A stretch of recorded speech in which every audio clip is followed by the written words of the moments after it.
Welcome. Carrying on with the pre-due diligence phase, we will be talking about the advisors. It is extremely unlikely that the company that is going to merge or acquire with a target is going to operate in total isolation. Usually they operate with advisors, but who are these advisors? Well, of course, they can have different nature. In some cases, an advisor can be an investment bank. The investment bank basically will help the purchaser to identify targets, to evaluate the target, to basically decide the best pricing, and also they will help trying to secure fundings for the deal itself.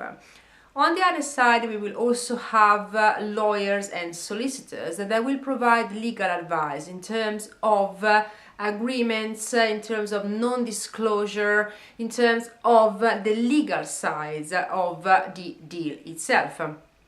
Again, most of the big companies have internal lawyers, but it's unlikely that they will have dedicated teams just for mergers and acquisitions, also because it's a very complex and specific area of the law. Also, they may use external accountants that will help with the financial information, so the gathering of this information.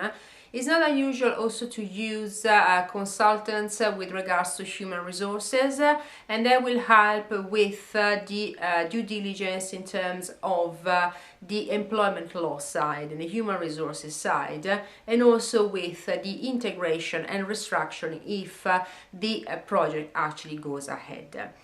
There will also be PR companies, PR consultants. Again, some companies that are particularly big tend to have their own internal comms department.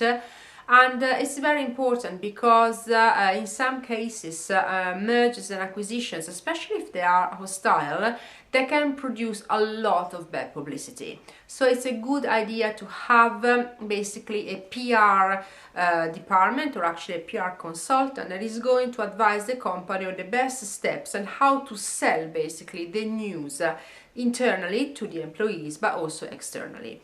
Of course, this is a general overview of the advisors that a company may decide to use during a merger or an acquisition. They will have to be identified before the deals go ahead. It is unfortunate that some companies actually tend to identify these people after they have signed the deal, and sometimes it's too late. Because as we will look later, if the due diligence stage is not carried out in a suitable way, when the deal is sealed, it will be too late to backtrack. So if you're going to use experienced and specialist consultants, put together the team before you decide to go for the due diligence. So there will be a pre-due diligence stage, and even before you actually have started assessing the target. Thank you so much for watching.